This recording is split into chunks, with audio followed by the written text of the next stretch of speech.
Hello, everybody. Hello, and welcome to the live stream with yours truly. And the word of the day is crepuscular. Crepuscular. If you've never heard of this before, hopefully we all know what nocturnal means. It means people come out at night, right? Or things are happening during the night.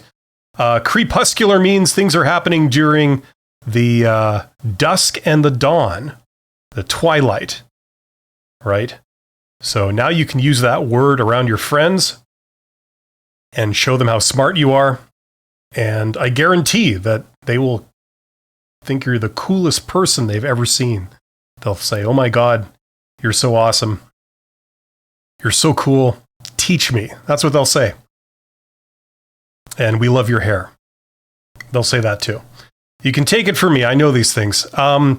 If you are between jobs, if you are looking to get hired, if you are, you have a job, but you're wanting to learn about careers, you're wanting to climb the ladder, you're ambitious, all that kind of stuff, you come to the right place. That's what we're going to talk about today. Welcome to the Q&A session with me, the company's expert.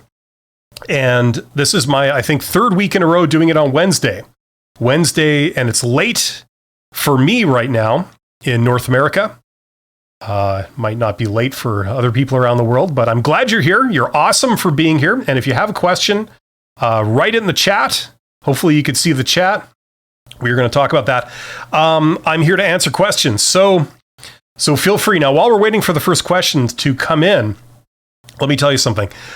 This week, one of my videos, I don't want to say it went viral, but it's being played a lot more. It's a video I did a long time ago on how to answer the job interview question, "Tell me about yourself," right? I think this is probably the number one job interview question that people search for online. They want to know how to answer this question. And hopefully you've seen that video. If you haven't seen that video, the gist of it is if you get to the job interview and somebody opens the interview by asking you this question. You sit down at the table or whatever, and they say, "Hello, thank you for coming. So tell me about yourself." What I recommend is that you stick to the material on your resume. You basically give them a summary of your resume in 45 seconds. So just all the highlights, okay, all the big stuff. You can start out with your education, and then your job experience, and you're going in reverse chronological order. So you're going from the old stuff to the new stuff. And then when you arrive at your most recent job experience, you tell them about that in a nutshell, and then you end with the line, "And that's what brings me here today and why I'm excited to learn more about this opportunity." Okay? That's basically what I recommend. So you basically summarize your resume in 45 seconds. The reason why I say to do this is because you really don't want to talk off script in a job interview. And the reason for that is because they're looking to eliminate people. They can only choose one candidate for any job, and they're usually talking to several candidates at the same time. It's an elimination process, right? So they might be talking to up to 10 candidates, and they have to eliminate 9. And they're looking for pretty much almost any excuse to eliminate somebody. As soon as someone throws up an issue, that marks the candidate as a high-risk candidate. And usually that means you get eliminated, okay? And like I said in that video that's got like more than 2 million views, I have seen hiring managers that will disqualify a candidate for totally stupid things. They'll never admit to this, but you know, it happens every day. Like, for example, they're a fan of a certain sports team, and if you're a fan of the opposing sports team, they can eliminate you for that. I've seen that done. Just stupid stuff like that. So that's why it's dangerous to go off script. And the idea is that if you've sent in a job application, like you've sent in a resume or something like that, presumably they've read your resume before they invite you in for an interview. So assuming that's true, the material on your resume, you can assume it's safe. Nothing on your resume or your job application got you eliminated. So if you're looking to say something it's a good idea to stick to, at least in the beginning, to stick to that material because you know it's safe. If you start talking about other things like what's your favorite color, are you a pet person? Do you like dogs or cats or whatever? What your hobbies are? Like all this kind of stuff that's not on your resume. The problem is you don't know if any of that stuff is going to get you eliminated, right? Because you have no idea who you're talking to and how they're going to react, what their values are, what they're looking for. You don't know that stuff. So that's the reason why, and this actually didn't come from me. This is originally, I first heard this coming from a very prominent executive recruiter that works with, high level executives, a lot higher than I ever was. People that make like $500,000 salaries and things like this. And that's the advice that she gave. And, she was an executive recruiter herself. That's where it originally came from. And this is absolutely true. Now, what I find funny is that I put this video out and I get a stream of comments. People are tripping over themselves. When I say people, I mean recruiters. I get a lot of comments, mainly from, job seekers, but occasionally I'll get a comment from a recruiter. And these people are tripping over themselves, to say, "Oh no, don't do that. That's a terrible answer." I'm obviously striking a nerve with them, and I think the crux of their arguments usually is that when I ask, "Tell me about yourself," I don't want to hear what's on your resume because I've read your resume. I want to hear, whatever, fill in the blank, pie in the sky, new age level 9 stuff. If you tell me your resume, I will eliminate you.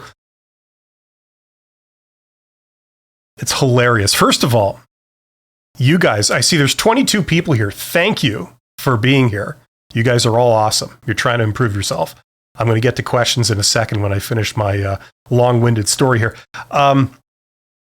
First of all, okay, if you're a recruiter and you are of the opinion that, you're going to start off an interview with this question, the most cliched question that, it's cheesy and people have been using it for at least 60 years to start off job interviews. If you're going to start with this question and you have something very specific that you want to hear, this is the most general question in the book. Tell me about yourself. It's also borderline insulting, okay, for a candidate who comes in, has sent in their application, has taken pains over highlighting that they have the things that, you're looking for. And then you, on the strength of that, invite them in for an interview. And then the first thing you say to them is, "So, tell me about yourself." I mean, it really is, when you think about it, it's quite insulting, actually. But if you ask this question with this idea that, "Oh, I want to hear this very specific thing. And if they don't talk about that, then they're eliminated." Learn how to interview, for God's sake. This gives you an idea of just how, out to lunch a lot of recruiters are, how out of touch with reality recruiters and hiring managers, if they have that opinion. It's on display. Not that everyone really needs to see this, but seeing a lot of that feedback from recruiters. Okay. It is an insulting question. Now, okay, let's be objective about this. Don't take my word for it. Here's a fact. Okay. If you look at executive recruiters, when they're interviewing candidates for executive jobs that pay like $300,000 a year and up, do you think that they start interviews with, "So, tell me about yourself"? They don't. Why? Because it's stupid. So that kind of takes the wind out of the sails of any argument that, like, this is a professional question and it's like the most general question in the book and I want to hear something very specific. So anyway, I just thought that was funny. I was just, today, I got like 10 comments in the space of like an hour from different people who claim to be recruiters. I obviously struck a nerve with that, but it's true. What you want to say is, if someone comes in and says, "Tell me about yourself," what you would like to say, an intelligent person would like to say in response to that is, they say, tell me about yourself, and you would say, sure, what would you like to know? Right? You want them to be more specific. If you're looking for a specific thing, then ask a specific question. Right? If they ask a general question and expect a specific answer, that's like saying, I'm thinking of a number. What number is it? If you get this wrong, you fail the interview. Right? That's exactly what it is. It's idiotic. Now, you can't call people on it. I get a lot of comments from job seekers saying, oh yeah, well, if somebody asked me that, I would get up and leave and tell them to piss off. It's like, okay, well, that's maybe not a great way to get a job, because unfortunately you have to get around these people. But that's why the sort of best way to answer that is to say, okay, here's my professional summary, which is basically your resume or the important points off your resume in 45 seconds. That's a great starting point. Now, if they got a problem with that, then, it's complete potluck whether you would pass an interview with them anyway, because they obviously don't have very good judgment in how to do an interview. Anyway, there you go. I just thought you'd find that interesting. We have Jack Alexander here. Jack says, good evening, Bill. Do employers tag call center and retail jobs in a negative manner? Besides networking, are there other ways to turn this negative typecasting around? Oh, I mean, I get what you're saying. Okay, so if you work in a call center, are they prejudiced in a way against you because it might have a reputation for not being a very challenging job or something? Listen, what you're going to find is you get everything out there. So yes, I'm sure that a lot of, when you say employer, I'm talking about the individuals, the hiring managers and the recruiters.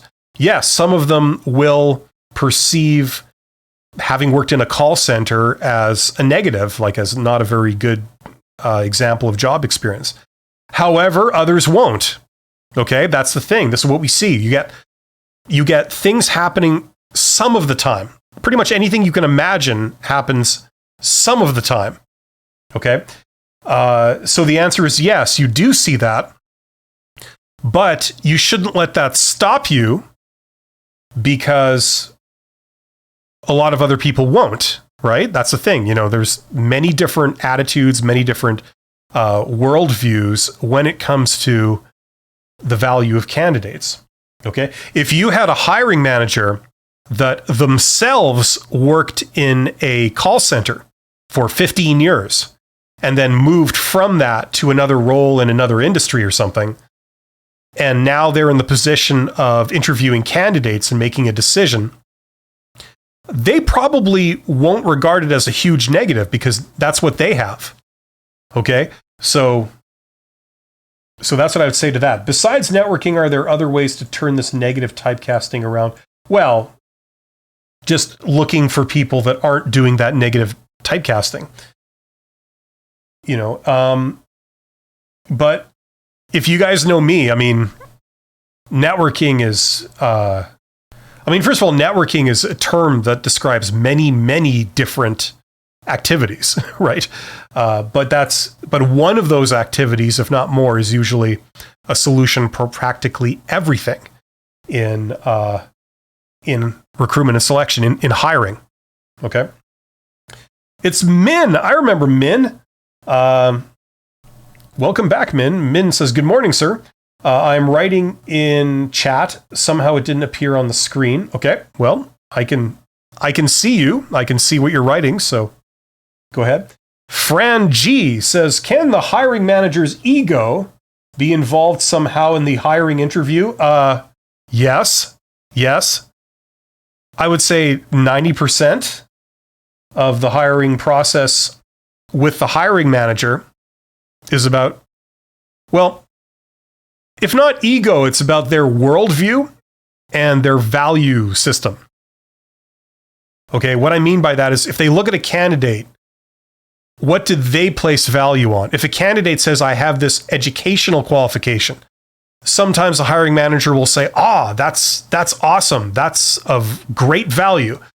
other hiring managers, upon discovering this, will say, well, who cares? That I don't care about that. Right? So you get all kinds out there. That's the thing. Okay, you really do. So yes, definitely. Once again, you have the standard situation is that the hiring manager is, if they're not present at all the interviews, they're certainly present for the last interviews. Okay, so they have final say. And either they're coming in the last round or they're coming in before the last round. And they have to make a decision, right? Now, when you get people coming in for an interview, usually the way this works is the only people they call to come in for an interview are people that, on paper, according to their resume, it looks like they have all the technical requirements for the job. Okay, they're not going to interview somebody who doesn't have something mission critical on their resume that they need to see. Okay? So what the interviews are about the person. They're more about your personality, your soft skills. Do they like you? Can they work with you? That kind of stuff. That's really what interviews are about, okay? They also use interviews, especially for worker level jobs, to try and sort of verify that the stuff on your resume is true. Okay, so if you've written down on your resume that, you have a degree in biology, and then they ask you in the interview the simplest question about biology and you can't answer it, that raises some red flags, right? But mainly, job interviews are about, do they like you? It's about your personality and your soft skills and how you present yourself. Okay? So they have to make a decision based on that. They've got interviews with, say, 8 people, maybe 5 to 8 people, something like that. And the hiring manager has to decide, okay, of these, say, 8 people, I got to eliminate 7, right? So often it ends up being they'll pick the person they like the most. And it's really pie in the sky kind of stuff because usually, first of all, hiring managers, they're not really skilled in assessing people. That's not what their job is. So it's a very flimsy, fuzzy process. They end up hiring the person that they like the best.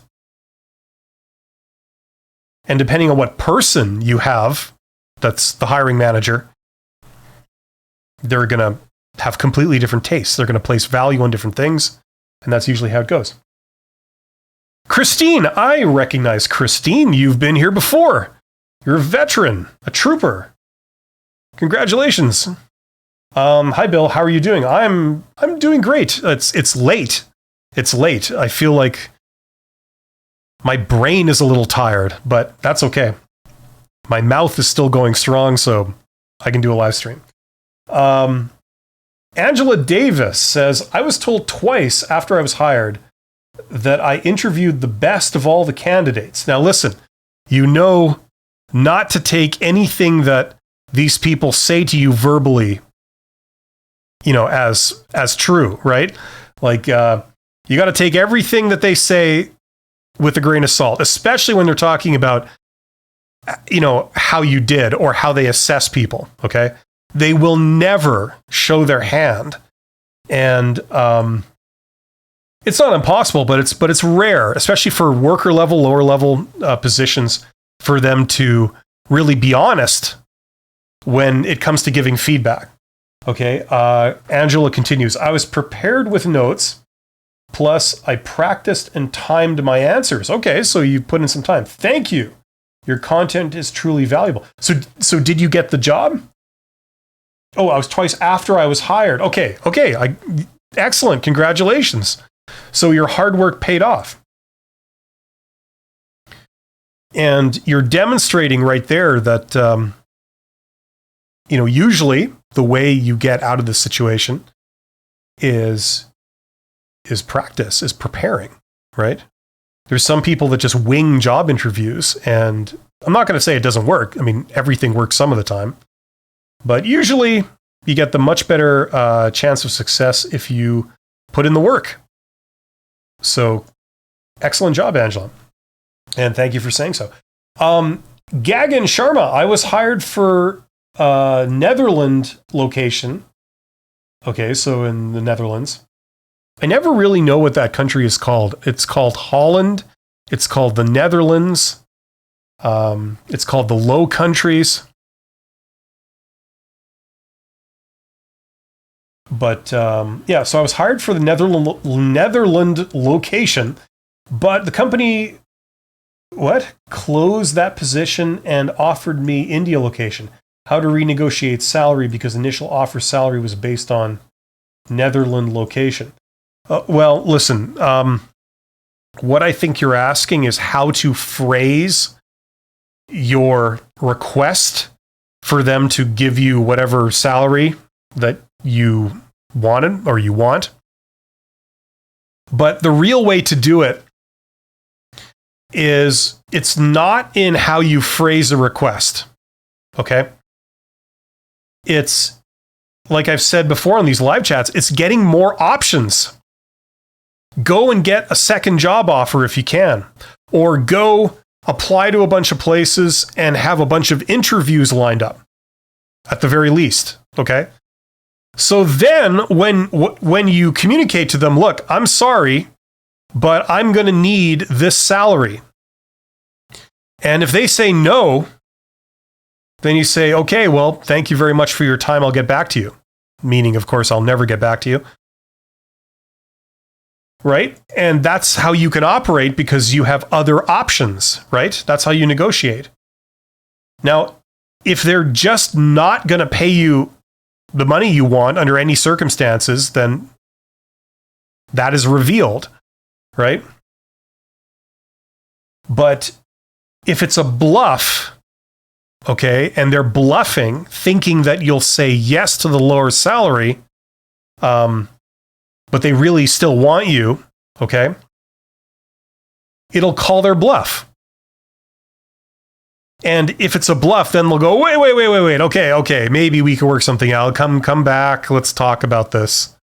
And then you're forcing their hand. You're saying, look, either you give me what I want or I'm gone. I'm out of here. Right? Okay. And you can do that if you have other options. Okay. Ideally, you would have more than one job offer. Or you'd be in late stage interviews with, say, 2 other companies. So that's the situation you want. Okay? Don't stop the process until you start work at your new job. Okay? Until the process is complete and you've accepted the offer and you've started. Okay? Up until that point, you keep looking and you keep generating opportunities for yourself. You keep exploiting opportunities for yourself. You get offers coming in. Okay, that's what gives you, negotiating power.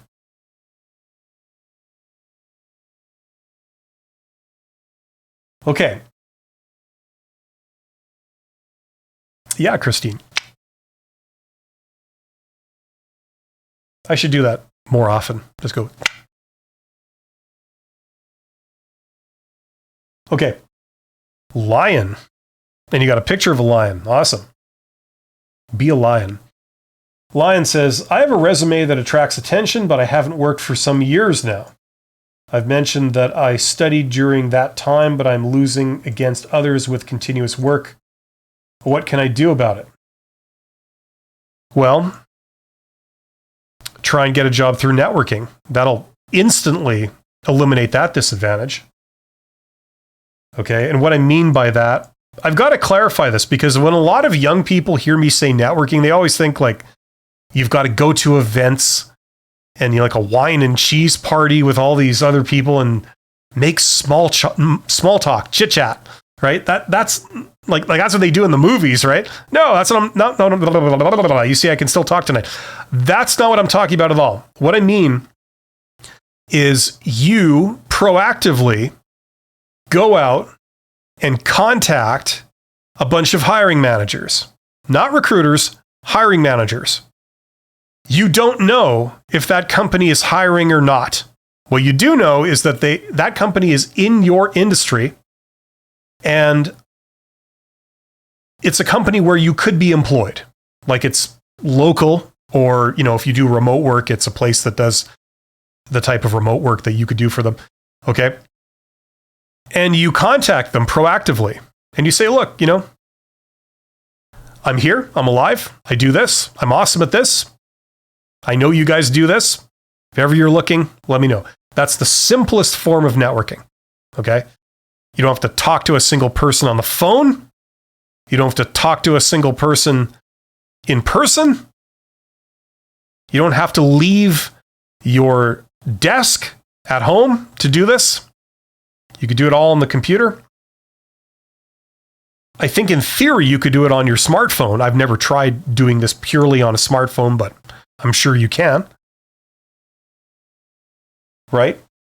And that's how you bypass that opportunity, because the idea is very, very simply, the idea is that if you do this, and let's say you send this out to 500 hiring managers that are in your hometown, that are in your industry, that could hire someone like you, okay? Now, the vast majority of them, they won't respond because they're not hiring someone with your abilities right now, okay? But statistically, some of them will be. It just so happens that as a matter of chance, they just happen to be looking to fill a position that you could fill right now, okay? And that's what you're wanting. You're wanting that sort of serendipitous encounter, right? Where your message comes along right at that time. And they're thinking like, okay, I've got to fill this position. I've got to hire another person that can do this. And they're also thinking, I hate this, because for those of you who don't know, when a manager has to hire another worker or another person, maybe a supervisor, whatever, another person, another employee, they don't like it. It's a ton of paperwork. They have to think like, okay, first of all, I got to get this approved.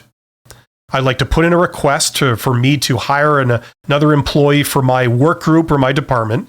I got to get that approved. That's a bunch of work for me to do. And I'm also asking for something. So I don't like to do that.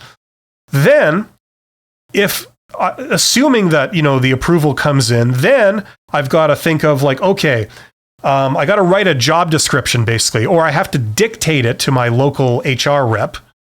Then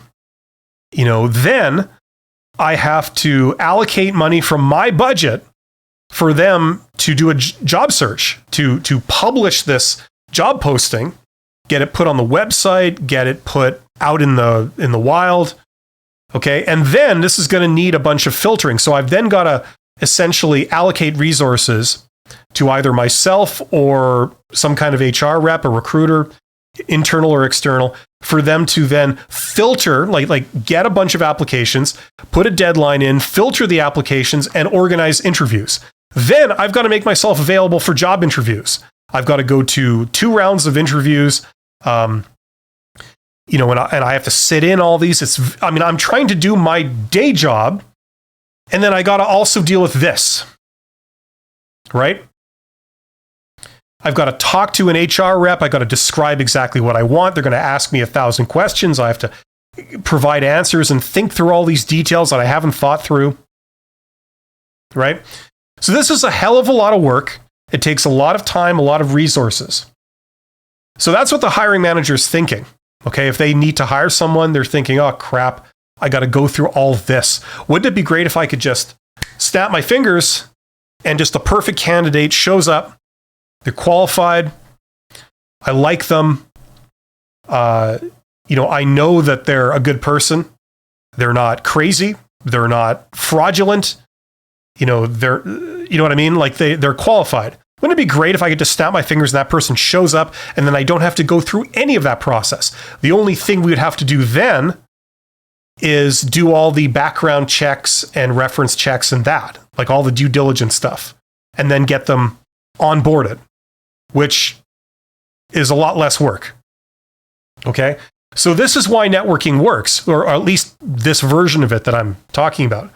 It's because if you come along right at that time, they go, here's a person that, first of all, they've presented themselves really professionally. They have exactly what I'm looking for. They seem very pleasant and easy to deal with. And this could be the answer to my problem. Let's talk to this person first. And if they check out, then I can avoid this entire process.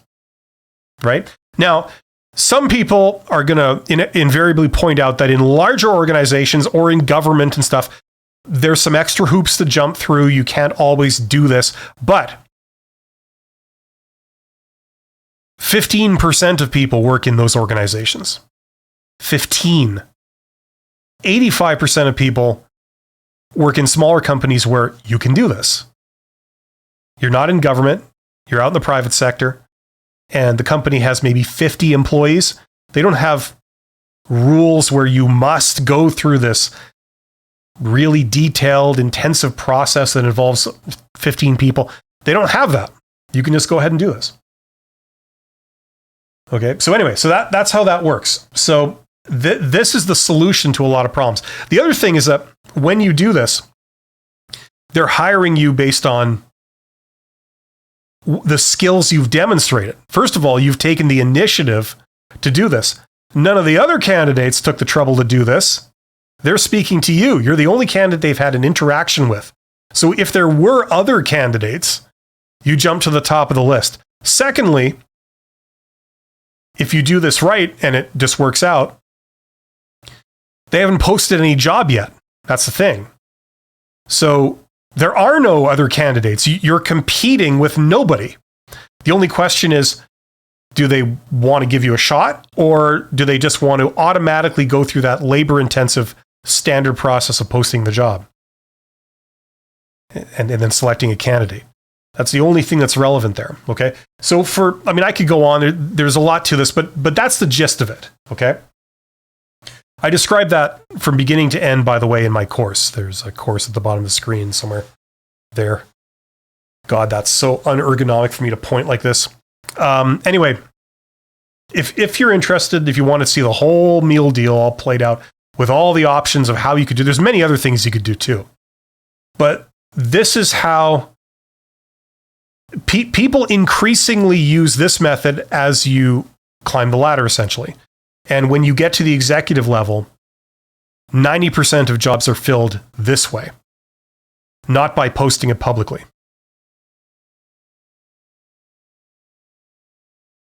So the higher the level, the more and more this is done. I mean, you can do it at the worker level, and you can do it quite successfully too. Okay, so Carl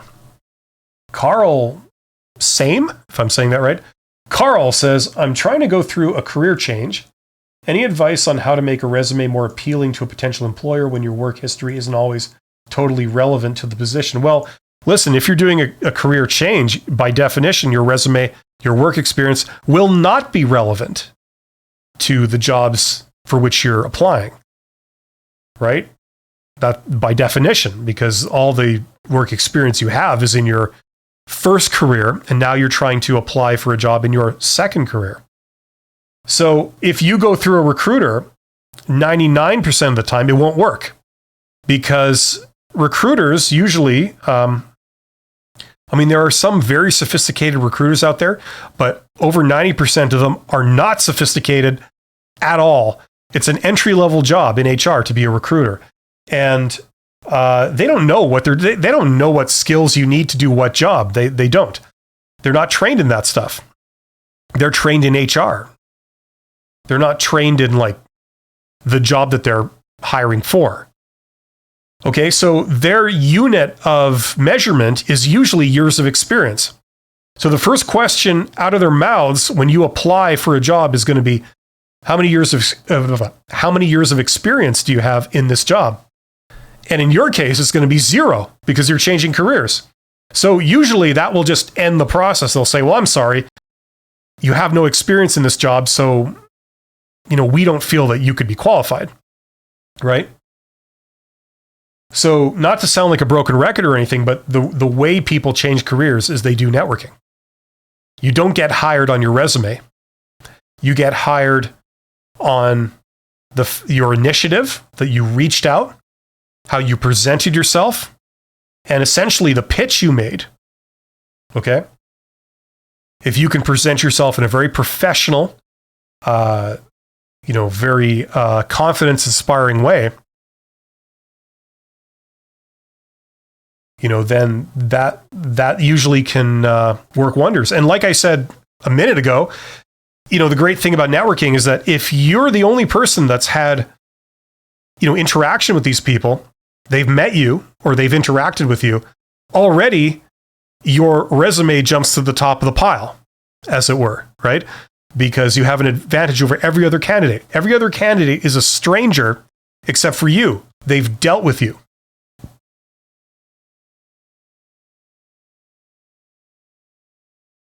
Radu, I recognize you too. Welcome back.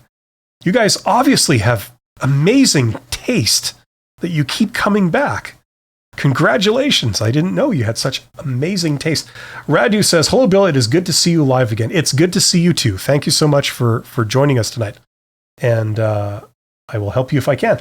Radu, following your advice, I was able to land an offer and I was able to take a leave of absence from my previous employer in order to pursue a different role at another organization.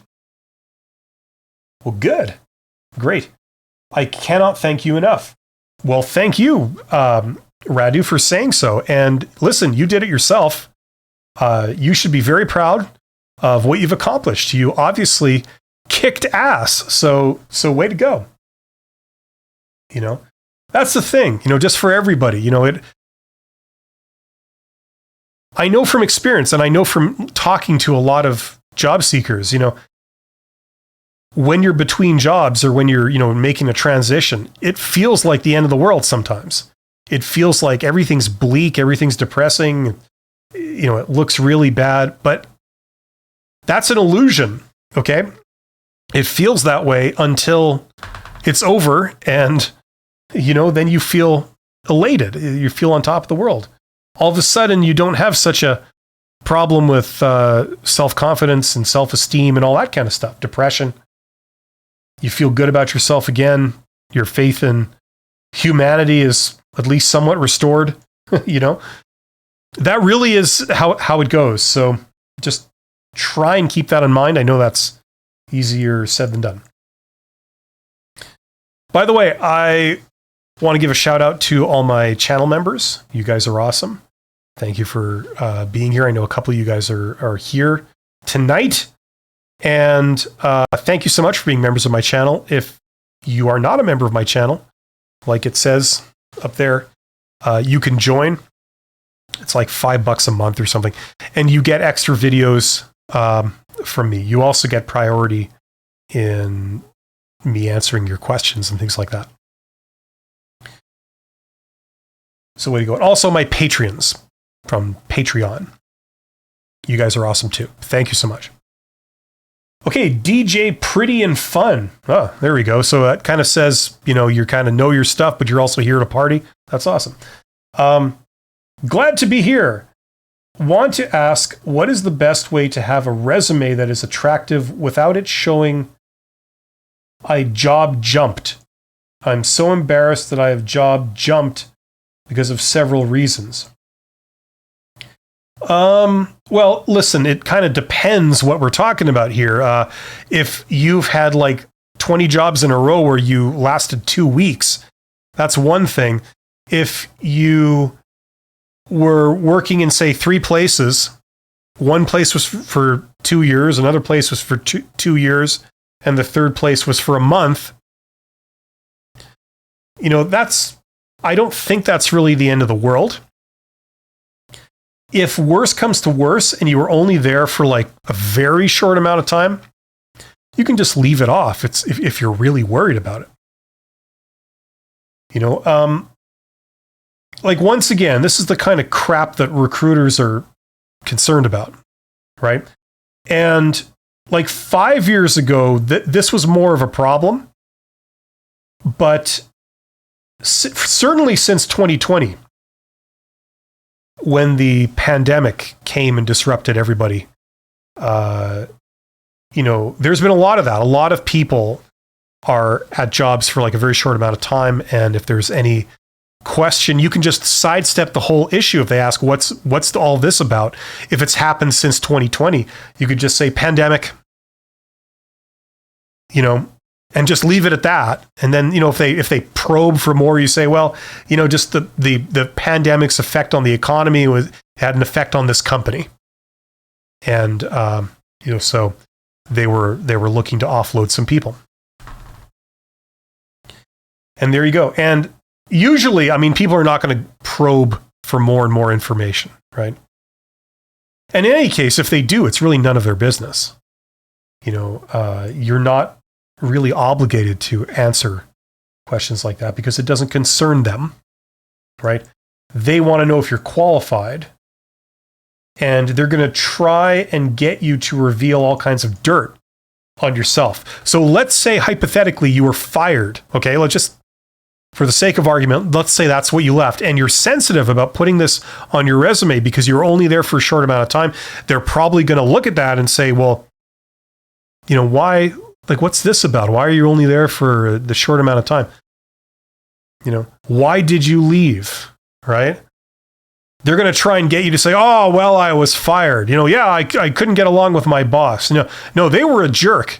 That was their problem. And I'm not taking crap from anybody, especially people like that. Right? So here, they're giving you a rope to hang yourself. You're not hanging yourself. You're now giving them a bunch of reasons why they wouldn't want to hire you. Right? They're thinking, okay, great. I can see now, this is a person that has a problem, with authority. They have a problem taking direction from their boss. That's a high risk employee. I don't want to hire them. Okay. So to answer your question, just look, number one, depending on what we're talking about, you can leave it off your resume. That's always possible. Then you avoid that whole issue. Okay. Number two, if it happened in the last couple of years and it's by any stretch of the imagination possibly related to the pandemic, or you left because of the pandemic, even if the pandemic stressed you out and you quit because you were stressed, if they ask you what's this about, why didn't you stay? Just say pandemic, the effect of the pandemic on the economy and on my company led me to make a transition. Okay, so something like that.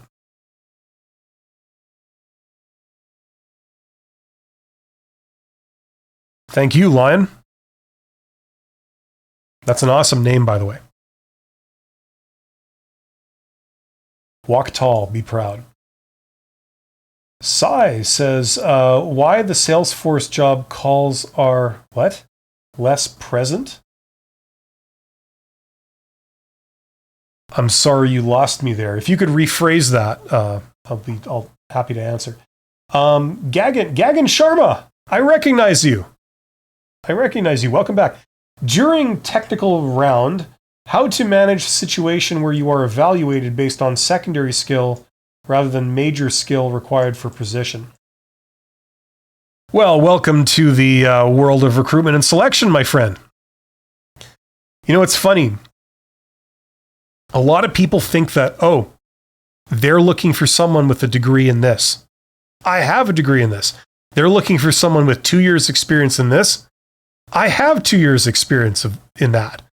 So when I apply for the job and show up for the interview, they should just hire me, right? Because I'm qualified. You can forgive people for thinking that way.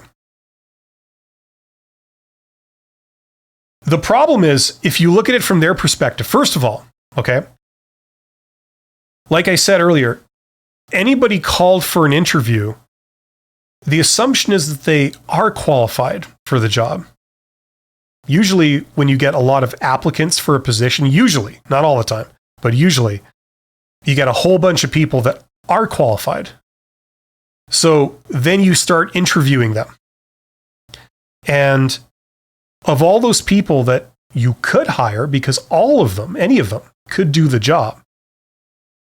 The problem is you can only hire one of them. You have to somehow, eliminate all of them except one, right? So they're going to be looking at other things. And like I said earlier, the interviews are not about your qualifications. Okay? It's about the soft skills. It's about who you are. Because here's the thing, and I've had a lot of experience with this. Someone could be brilliant. A person could be brilliant and you want to hire them. But even though they're technically brilliant and they can work really fast and they know everything there is to know about the job, but the problem is if they have problems with their soft skills, like for example, they're extremely argumentative and they are unable to compromise and they really hate being told what to do by anyone, including your boss, then they will never work out in that job, right? I mean, they could be technically brilliant, but if you can't work with them, if every time you ask them to do, if I'm the boss and every time I ask them to do something, I get an argument, I get complaints, and then they give counter suggestions for everything that I've told them to do. I tell them, I need you to do this. And they say, well, no, I don't want to do that. Instead, why don't I do this instead? And I have to go, no, I don't want you to do that. I want you to do this. And then I have to explain at length why I need them to do it. That would never work, right? So as you can appreciate, a good candidate is more than just someone who has the technical qualifications. They also have great communication skills. They also can collaborate with people. They can resolve conflict and things like this. At a more fundamental level, they also are professional. They don't show up for work wearing inappropriate clothing. They don't say inappropriate things or do inappropriate things on the job. They respect rules. They understand rules. They go along with rules even when they kind of don't really agree with the rules, but those are the company rules. You know what I mean? So as you can see, there's a lot of other things that have to be there other than just being technically qualified for the job. So job interviews are really about an exploration of those things, okay? The other thing is that if the employee has a completely opposite communication style than the boss, that could be a big problem. It's not that they can't communicate or that they communicate in a bad way. It's just totally not the style of the boss. And in order for the boss and the employee to work together, let's say that would get in the way. That's another thing. Now, that's nobody's fault. That's just you're trying to match people to the boss or people to a situation. Okay? That kind of thing, right? So that's what job interviews are about. It's about all that stuff, okay?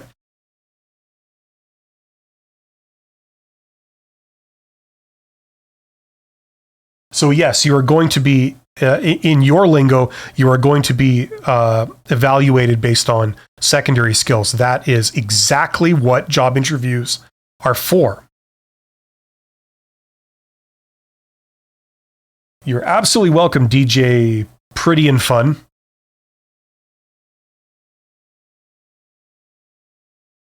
My pleasure. Marcel Gerber says, thanks. Thank you, Marcel. Thank you for being here. You are awesome. Don't tell anyone. It'll be our secret. Love Life says, you can teach anyone skills. You cannot teach soft skills. Well, you can, but it's a little bit different than the way it's not like you could sit in class really and learn them and that would be sufficient. You have to go out and practice them. I mean, and I know what I'm talking about here. I mean, I feel, I mean, who knows? Nobody's objective about themselves, but I feel that I started out with a disadvantage over the average person with regard to soft skills. I was a technical introvert that's an only child. So, and my parents weren't particularly good at soft skills. So I started out not knowing that stuff, and it took me over 10 years to really learn the basics of that stuff. And then it took me another 10 years to sort of go beyond the basics. And then I'd like to feel that I've gone beyond that. So yeah, but listen, life is long, okay? And your career or your work life, it's very long. And the sooner you start to work on the stuff and get an awareness of it, the further you'll go. Most people, they're just not aware of it. And that's what prevents them from sort of rising up. Because this stuff isn't really that hard. It's just that a lot of people aren't even aware that it's a thing and that they should work on it and that it's super important to get like higher level jobs. Right? If ever you want to, say, manage people, you want to be the boss that tells people what to do. Okay? Like people management. This is a huge, huge part of it. Okay? You need much more than technical skills to do that. Even if you're sort of like the managing an engineering department or something like that, where technical skills rule. But the thing is, you've got to get all the engineers to work together. You've got to be able to communicate effectively with them. You get two-way communication. All this kind of stuff, right? You've got to make people feel that, that you think they're doing a good job and that you appreciate them and all that kind of stuff, right? Because if they hate their job and they are not motivated, they're going to leave. Good things will not happen. Love Life says, but you learned it. That was on you. Not so many are so aware. Well, no, nobody's aware in the beginning, and it's just a process, right? But I mean, it helps if you're a little ambitious. Like if you want to move up, then sooner or later you'll realize that this stuff is certainly a part of it.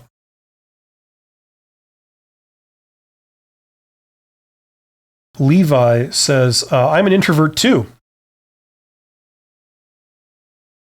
Well, right on, Levi. Stay strong. We got to stick together.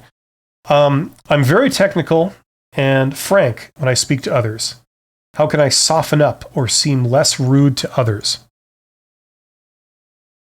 Well,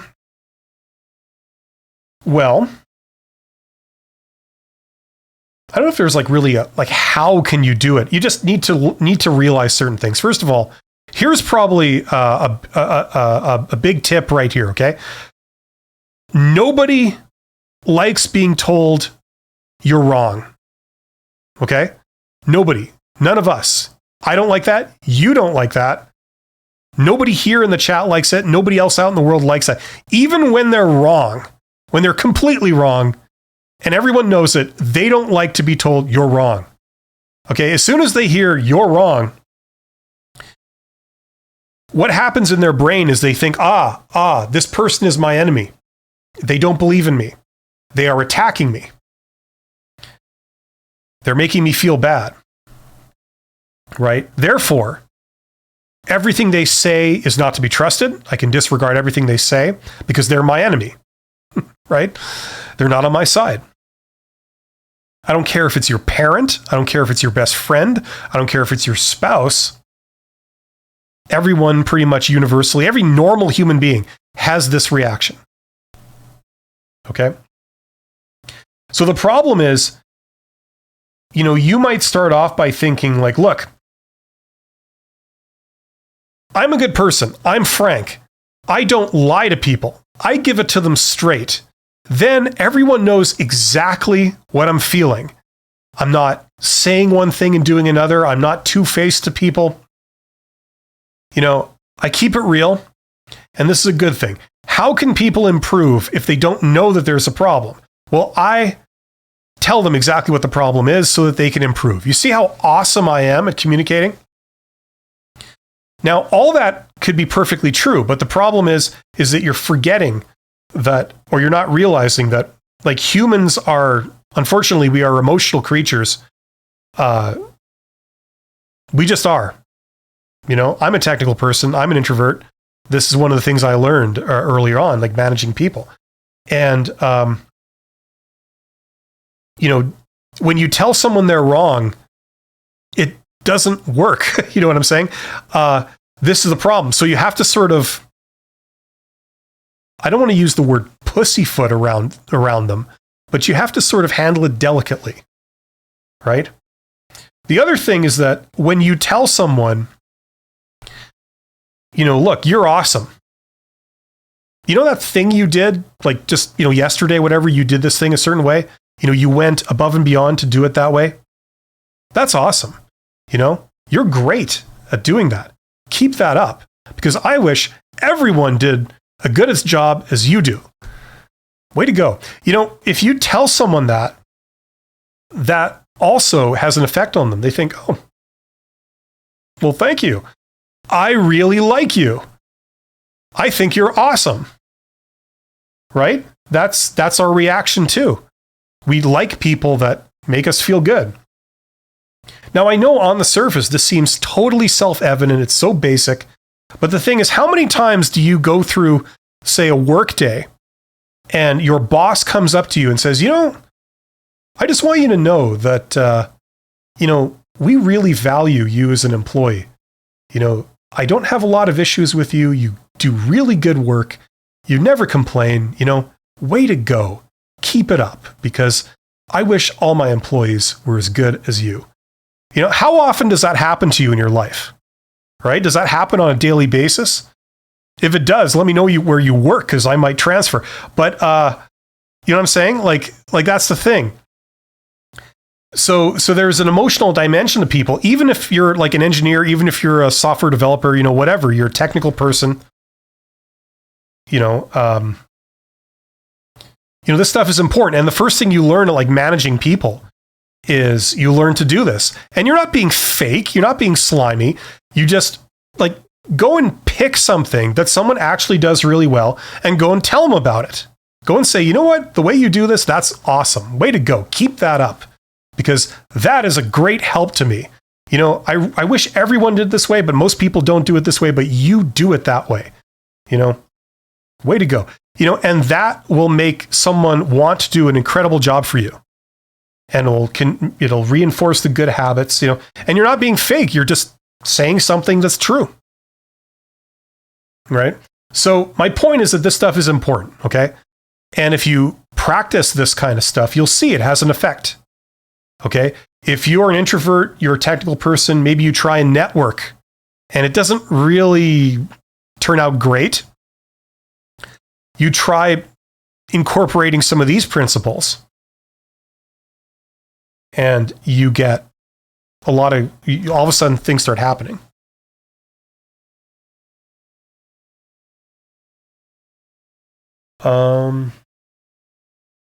So hopefully that makes sense, Levi. Just learn all you can about that stuff. I know it's kind of a weird topic. Usually a lot of technical people, a lot of introverts, you just don't place importance on this. It's like, that's a bunch of, you know, sentimental psychobabble, right? It's not real. It's just, you know, a bunch of lipstick and mascara. It's not like anything. There's no substance there. It's actually much more important than you think.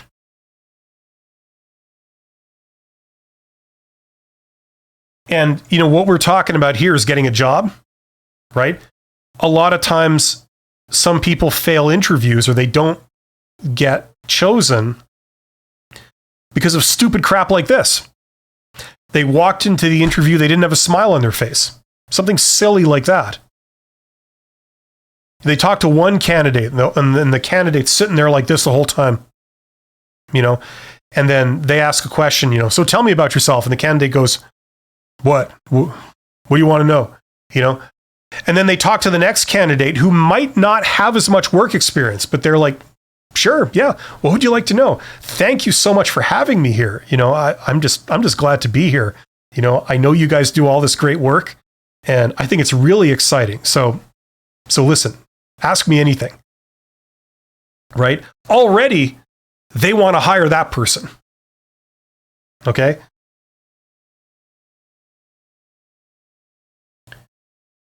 Um,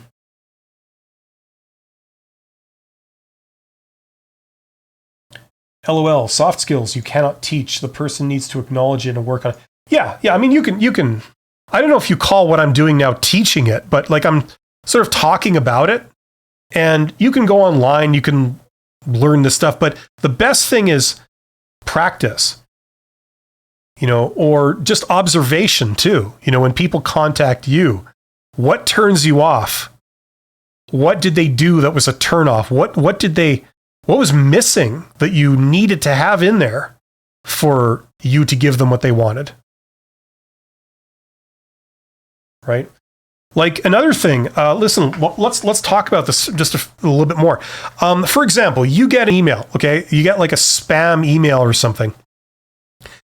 You get an email, you look down at your phone, oh, I got an email. You check your email or your message, whatever it is, and you start reading, and it's some person that you don't know, and they say, hi, I hope you're doing great today.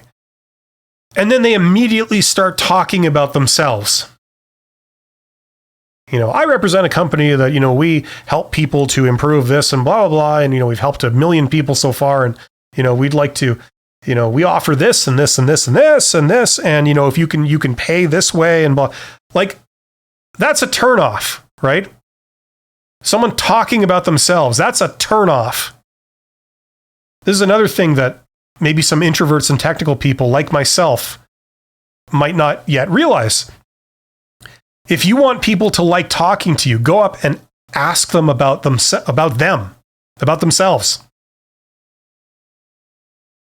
You want to knock on your boss's door and have office door and have a conversation. Don't say, so I was on my way over here and I was doing my job and I was thinking, I should do this and maybe I'd get a better result. Your boss is going like, okay, where's this going? If you want your boss to like talking to you, go to the boss's office and say, hey, you got a minute? And then ask them about them. Can I get your opinion? What do you think about, this aspect of their job? When you run this department, what's more important? Do you think it's, the accounting, or do you think it's more the customer experience? I don't know, some aspect of their job. Something that A, they have an opinion on, B, it's very important to them, and C, they would enjoy talking about it. Or, something not work-related. You say, hey, what's your favorite movie? And they say, Spice World, the Spice Girls movie. That's my favorite movie. And you say, oh, well, what's so great about that movie? And they go, oh, well, let me tell you. And then they launch into this thing, and they're enjoying talking about it, right? And at the end, after you've said literally nothing, they think, I like talking to that person. They're awesome. I enjoyed this conversation, right? It's stupid, but that's a thing too, right? Don't go up to somebody and just talk all about yourself if you want them to enjoy the interaction. So anyway, I mean, we could go like I could never shut up about this stuff. Gagan Sharma says, I remember your advice in one video to scan job description and prepared for skills other than the major one. As an engineer, my experience will be on major technology or skills currently I'm working. Yeah. Well, that's normal. Like, that's not just engineers. That's everybody, right? So yes, I mean, obviously you have to have technical skills, but if they, like I was saying, and I think Gagan, like if you go to the interview, it's going to be, the focus is going to be really not on that stuff. I mean, they might ask you about it just to verify that the stuff you say on the resume rings true, but it's mainly about you as a person. Do they want to work with you? How do you say that? Prajay 7? I'm sure I'm saying that wrong. I apologize. Loved all your videos. Great info in each video. Thank you. That's very nice of you. I actually did attend my first ever interview last week as I'm in my final year of graduation. After seeing your videos, it was great. Good. Awesome. Yeah. being able to sell yourself, which is essentially what a job interview is. Unfortunately, it's a very important life skill, because if you want to persuade anyone, then this is how you do it, right? You have to persuade someone to hire you. You have to persuade someone to, take your suggestion or proposal at the place where you work.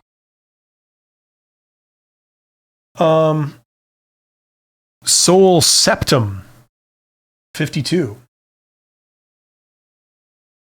I'm not sure if you can give any advice, but I'm trying to find a job as a second-year electrical apprentice. However, my first job ended badly with my boss stealing some of my tools and a fight ensued. The problem I'm having is that I'm not getting any callbacks, and I think it's because they are calling my previous boss. What do I do about this? There's a couple of things you can do. First of all, okay, it depends on the situation. One possibility is to go to your previous boss and say, look, I know we didn't always get along perfectly, but I'm trying to find, work. And do you think you would be able to give me a good reference? And if they don't say yes, then, first of all, don't use them as a reference. Don't give them out. And if somebody asks and, say, could I have the contact information for your last previous boss? You can say, well, look, I don't really give that out. We didn't leave on great terms. And there was a miscommunication. And, I don't think they would give me a good reference. Or you could, maybe not say that explicitly, but you could maybe just not give that out, essentially. Okay? The second thing is that what you can do is essentially don't play that game. You don't get hired based on your resume and references. Instead, you can apply for a job in person. You can have people meet you first. Okay? And that way they see that you're professional. They see that you know your stuff. They see that you're easy to deal with. You're a great communicator, all that kind of stuff, right? And so the thing is, it's hard to doubt the evidence of your own eyes and listen to somebody else's opinion when you yourself have seen the person. Okay? So that's also a factor too. So number one, if they're not going to give you a reference and it's just an irreconcilable situation, then I would actually recommend not giving out their contact information. Don't use them as a reference. Okay? Excuse me. If you need to give a reason for it, depending on the situation, you could say, well, they're just not happy by the fact that I'm looking for another job. Or I left because I wanted to do another job, and they took that very personally, and for that reason, they're not exactly giving me a good reference. So you could try that. Okay, that's something that does work depending on the situation.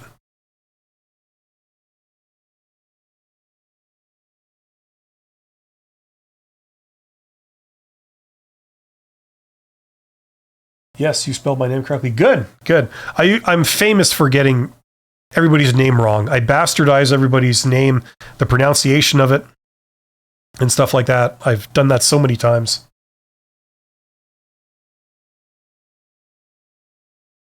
Yeah, my pleasure. Soul Septum 52. That's an interesting name.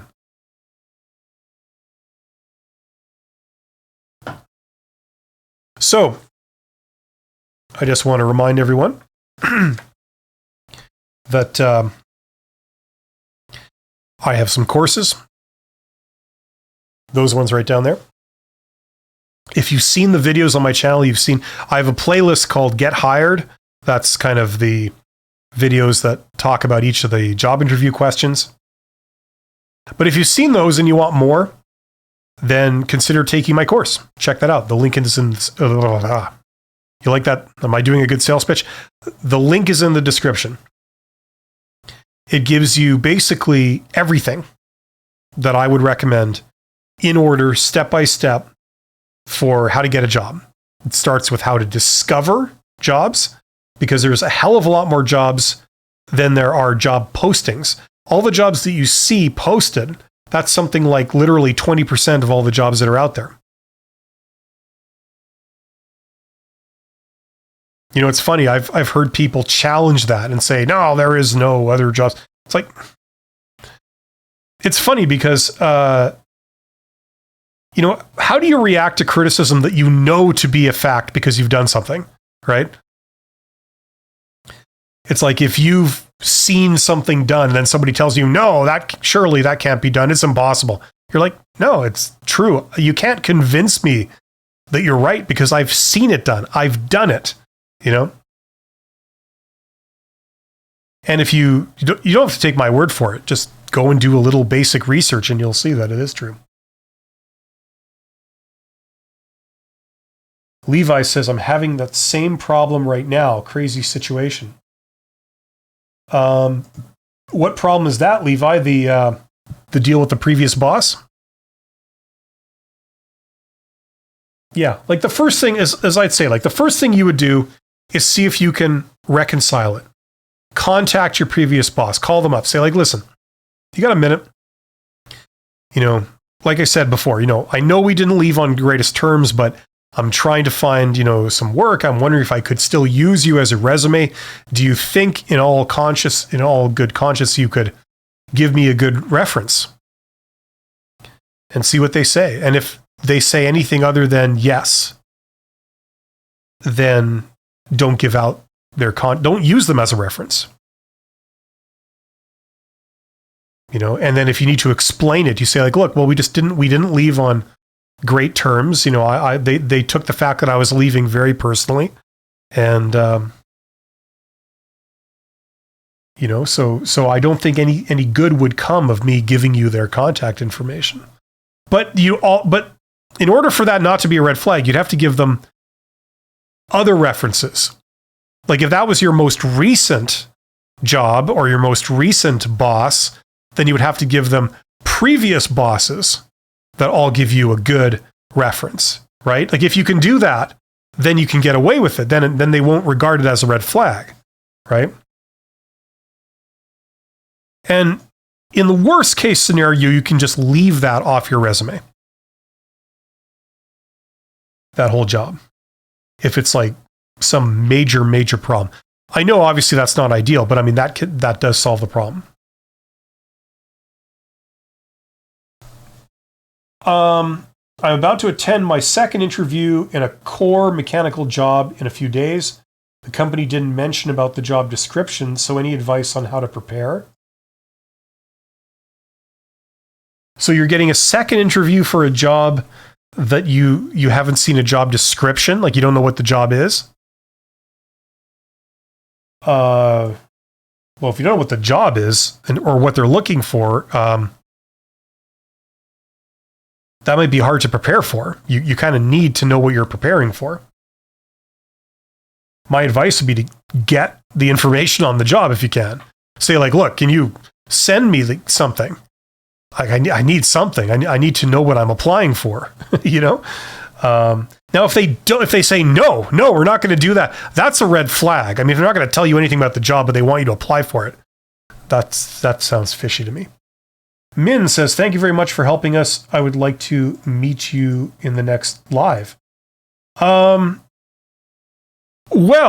I don't know when my next live stream is going to be. It's going to be next Wednesday, but I don't know what time of day.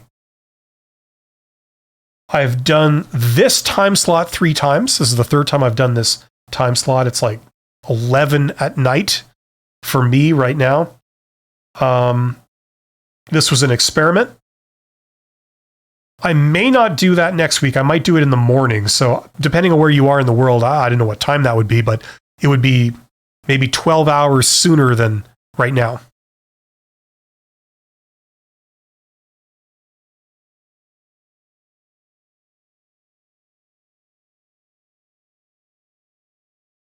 55 years old, need to change careers, stuck on finding the best starting point. Any thoughts? Yeah. If you're changing careers, get the job through networking. Don't apply for well, I mean, you can, but I was going to say don't apply for posted jobs where you have to go through a recruiter, okay? The reason I say that is because it's probably going to go absolutely nowhere if you're dealing with a recruiter. Like I mentioned a little earlier in this live stream, the problem with recruiters is they tend to measure everything in terms of years of experience. Now, if you're changing careers, by definition, you will have zero experience in the jobs that you're applying for because all your work experience is in a previous career, a previous industry or function. So they'll look at that and they'll say, like, their first question is going to be, well, how many years of experience do you have doing this work? And your answer is going to be 0. And they'll say, well, I'm sorry, then we just don't feel you're qualified. Which we both know is crap, because if you're 55 years old, assuming you've had a long career and you've been working most of the time, I mean, you have skills, you're not the same as some rookie or some person coming right out of school that's never had a job before. You have skills, and most skills are transferable. Certainly most technical skills are transferable. So what you want to do is you want to sell yourself not on your resume, but on who you are. So if you have skills in a certain area and you know how to present yourself, networking is usually the tiebreaker for that. And what I mean is you contact hiring managers, and the simplest form, like I said earlier, is you basically send them a message and say, hello, I'm here. This is what I do. I'm great at this. I solve this problem. If ever you're looking for that, consider giving me a call. I would love to work for your company. Thank you very much. And if you send this out to 300, 500 people, most people will not respond, but some people will. And you'll have a few interviews lined up. And then you've met them.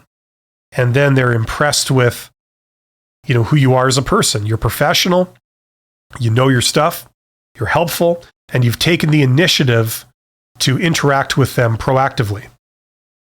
And that alone puts you at the top of the running. Because every other candidate, if there are any for that job, they're strangers they haven't met yet. They've met you. They like you. Min says, I missed your previous live due to my unhealthy situations. I'm sorry to hear that, Min.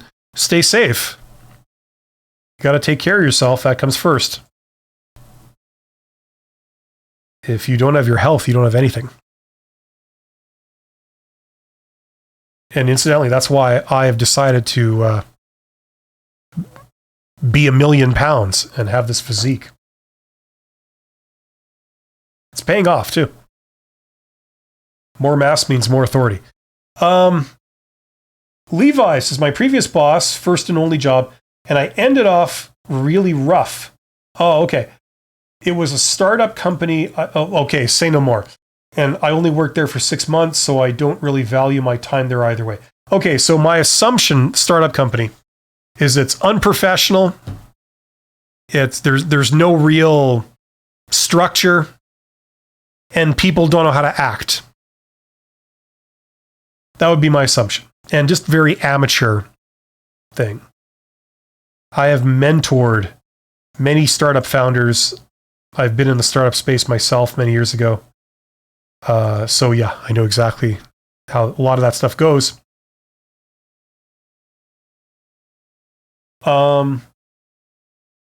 Plankton says, thank you. Thank you, Plankton. Ray, I'm about to be 40, have experience in the EHS, that's health and safety, I guess, field, but I've suddenly hit a confidence wall being around a ton of young peers of mine.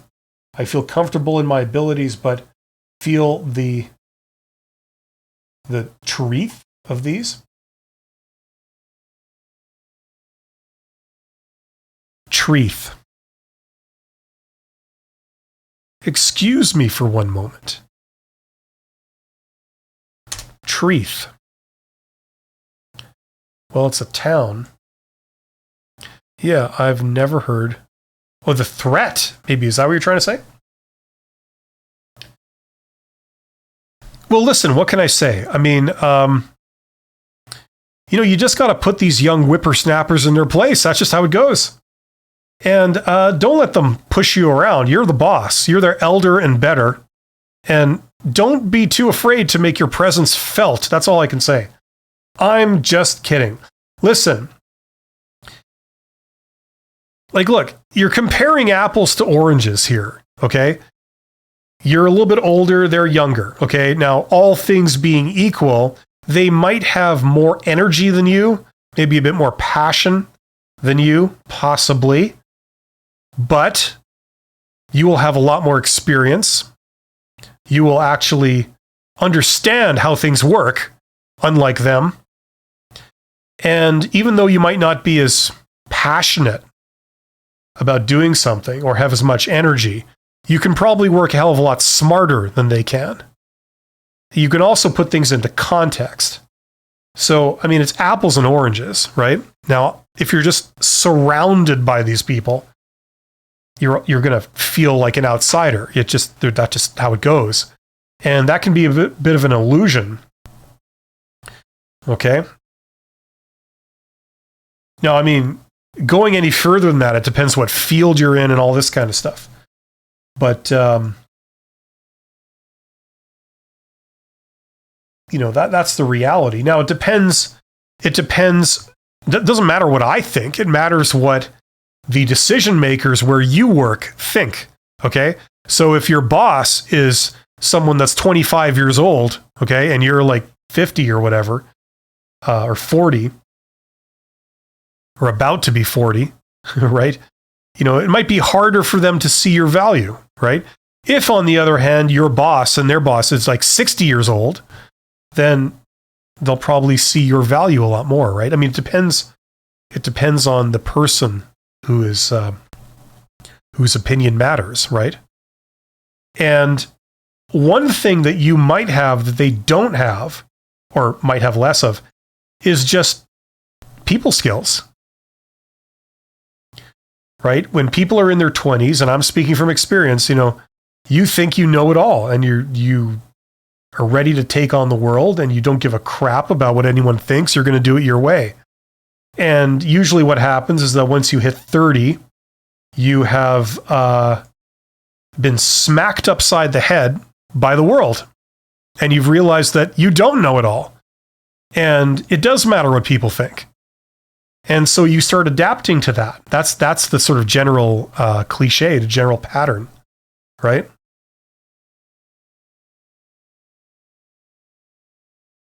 So being almost 40, you have probably some people skills and some awareness that they don't. So use that to your advantage. Fran G, if the networking strategy isn't getting many results, what should we do next? You could always shoot yourself in the face. I'm just kidding. I probably just got demonetized with that comment. No, listen. Really, there's sort of two ways to get a job.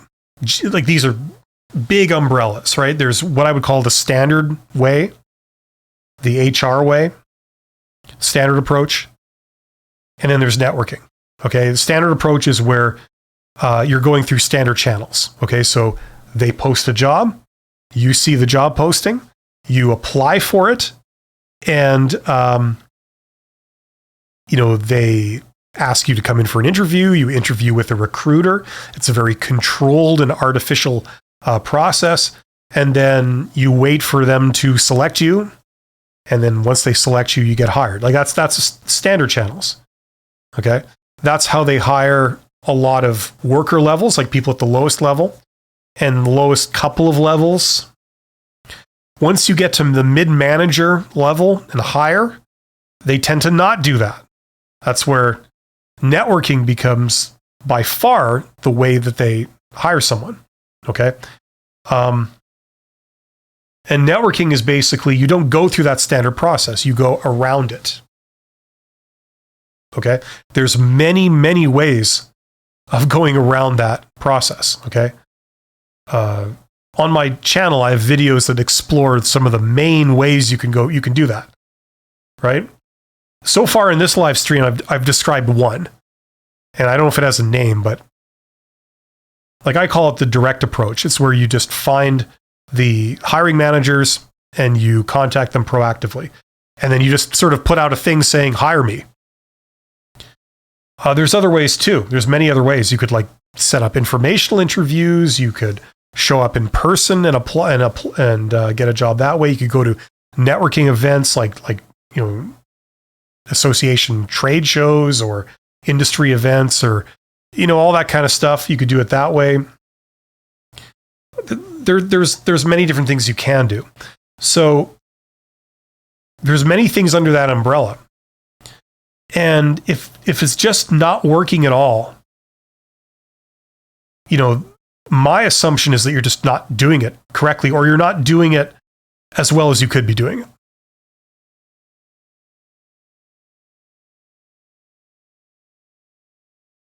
Levi says, yes, very accurate assumption. Definitely will stay away from startups in the future. Every problem the founders came across was followed by a, we are learning as we go. Yeah, well, that's the thing. A lot of startup founders, I mean, don't get me wrong. Some of these people can be brilliant, okay? They can be technically brilliant. But usually, in my experience, the ones that are technically brilliant don't have the first clue how to run a company. Or even less of a clue how to deal with people. Because their skills are in technical areas, not in management, not in business. Which is kind of silly because they're trying to be in business. But yet a lot of them, most of them, don't have any skills in business.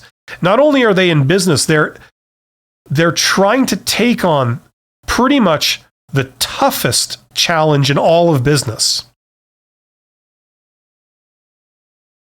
Okay, if you're part of an innovative startup, that's like the toughest challenge in all of business.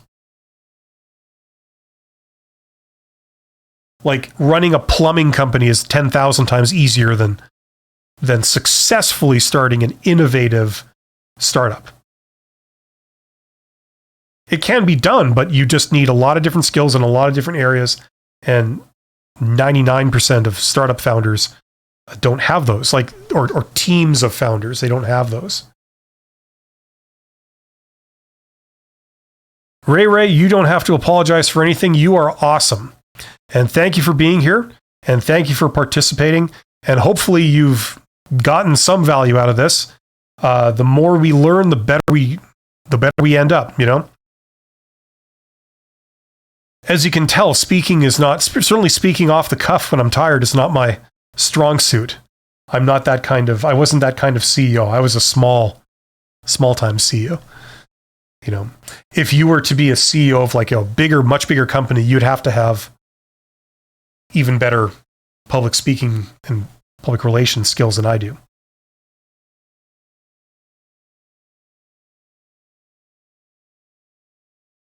And don't worry about the misspelling. You don't make that many spelling mistakes compared to me, so don't worry about it. Gagan Sharma says, how to keep motivation factor in events of failures or rejections. Job rejections are impacting current work and learning attitude as well. Listen, that is a challenge. Thank you for bringing that up. That's a challenge that everybody faces. Okay, job seekers face this, especially young people. When they get rejected for a job, they interpret it as it's some kind of rejection of you as a person. You are no good. That's how it feels, right? It feels like your qualifications are not needed. Your soft skills are insufficient.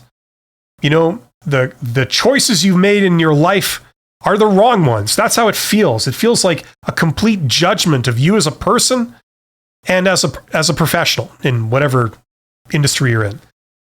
Listen, I don't know if there's anything I could say. I'm not a psychologist or a psychiatrist. I don't know if there's anything I can say to make you like instantly feel better. I don't think there's anything that you can that can make you instantly feel better and not feel any sting of rejection whatsoever.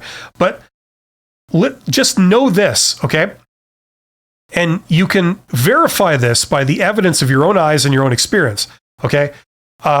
You can apply for a whole bunch of jobs, and no matter what you have on your resume, no matter what you're like as a person, some people will always reject you, okay? It's not about whether you're good enough. It's just a matter of fit. Don't you hate that word? Basically, it means they don't see your value, right? But then you get a job or you apply somewhere else, and then you do get hired. And that's evidence that there was nothing wrong with you at all. It's just that you were being considered by a person who happens to value the same things that you have.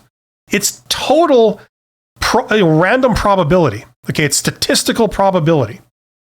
So just realize that, when you apply for a job and you get rejected, it's not a reflection of you, okay? It's just that they happen to be looking for a specific thing and you didn't have it. Now, a lot of the times, and I can tell you this, I used to teach recruiters. I've been the CEO of a company. I've hired people. I've fired people. The things that they're looking for, when they do know what they're looking for at all, the things that they're looking for usually are so stupid.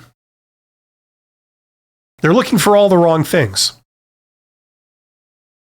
There's been ample evidence of this, okay? That you don't need me to tell you this. You can just observe this, okay?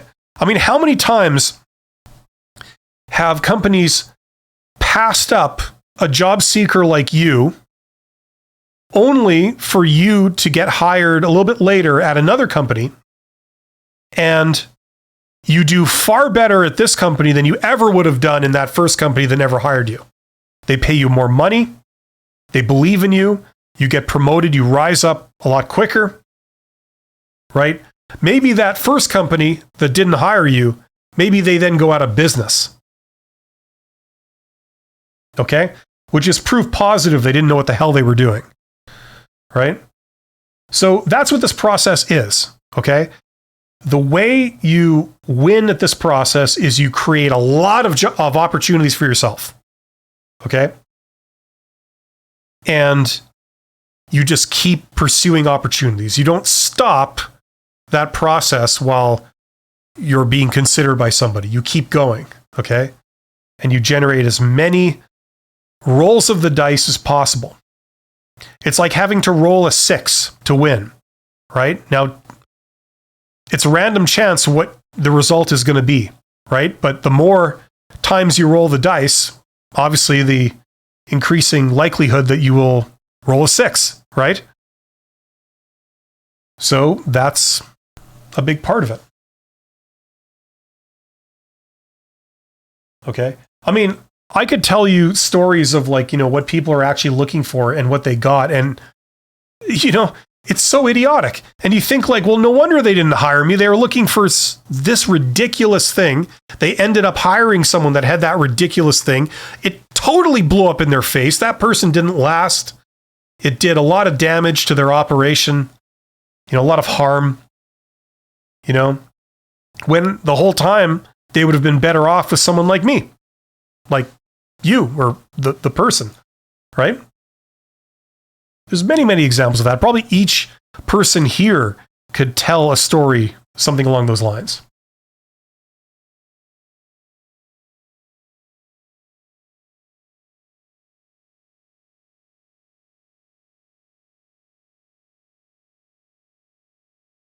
Time to take a break or take a drink. More Red Bull. But sugar-free Red Bull, so it's totally healthy. And good for you. I think with every cup of this stuff that I drink, I feel like my lifespan decreasing by another month. Yeah, but it's tough. It's tough to just be motivated despite rejection, and that's one of it is the hardest part of this process, right? I'd say the hardest part is being rejected. The second hardest part is probably not knowing why you were rejected, right? You'll never get accurate feedback. You never will. 99% of the time, they won't give you any information. And the 1% of the time that they do give you some information, some feedback, it's pretty much guaranteed to be wrong, to be misinformation. Okay, that's the problem. They will never reveal their hand, because if they reveal to you essentially the algorithm that they use to select somebody, you would be able to hack it, you know? Or you could like give another candidate some tips and they would be able to hack it, right? So they don't do that. I mean, I say they never do it. I'm sure there's some real prize idiot of a recruiter out there that will, but you know, we hardly ever see that.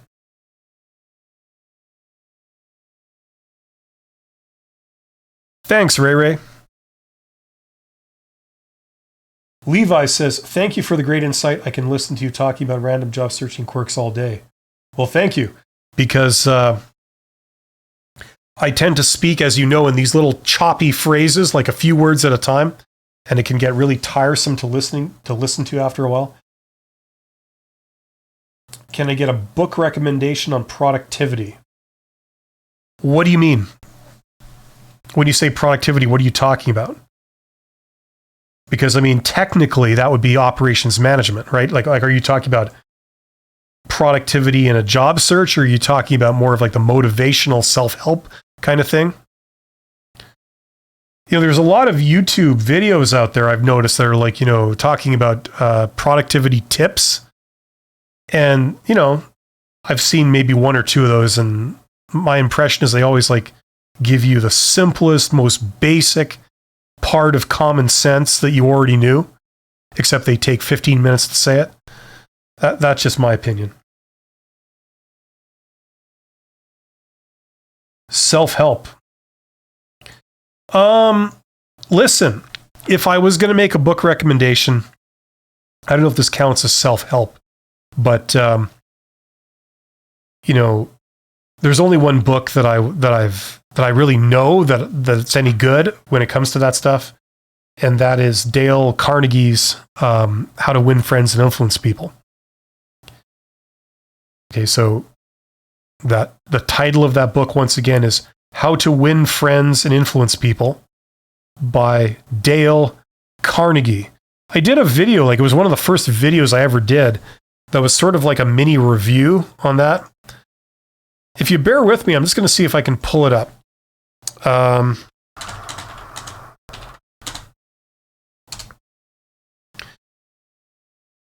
Let's see if I can share my screen here. So this is the book right here.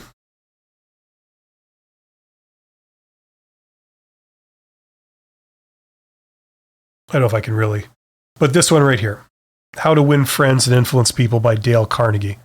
It's a business book, but it's basically, it talks about how to have people like you, how to have people warm to you.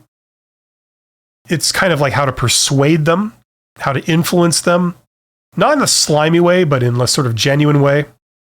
And this book is really old. Like, this was written in the 1930s or something. But it's really good. It's never been out of print since the 30s. I mean, that's a testament to how good it is. And it's not like a fad either. It's stood the test of time. And I've read it, and many people have read it. It's really not that long. But you can get the I mean, can you get like the Amazon Kindle version or something? Like, it's just, you know, $1 or whatever it is, or less. Yeah, I would look at that. I mean, it isn't about like taking care of your mind and handling rejection. It's more about like how to make people want to say yes to you. You know, can I have the job? Sure. You know, yeah, we think you're great. You know, things like that. I'm really not like a sort of self-help kind of person, so that's the best I could do. It's not really my background. Do you have any tips on finding a job in a small town or small city? Well, yes, I do. go to the YouTube search box. If you're watching this on YouTube, if you're on the desktop or something, like open up another tab in your browser and go to on YouTube, and then type in the search box, the company's expert, me, and then how successful people get jobs. So the company's expert, how successful people get jobs. That's the title of a video I did. And I walk you right through that. Or one way of doing it that I recommend.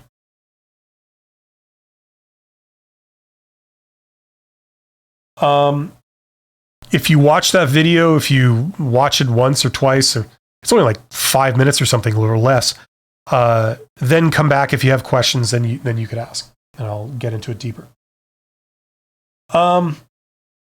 Someone told me, Mo says, someone told me that in the coming time, everyone is going to recommend this book for you. He wasn't lying. Yeah, well, that's probably because everyone has been recommending that book for 80 years consistently. So things haven't changed much since that book was written. Well, people haven't changed.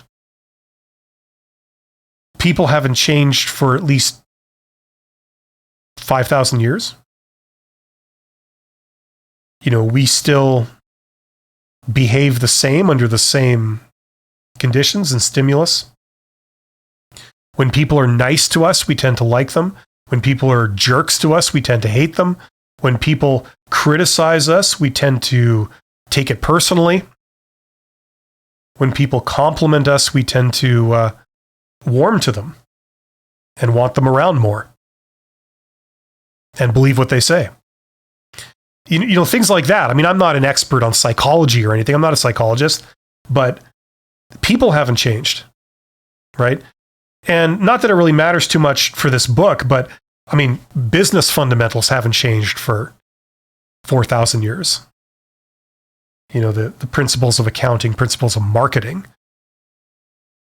at their core, they haven't changed for ever since civilization started, So obviously some things have, technology has, and language has, and conventions have, but, people haven't and business hasn't.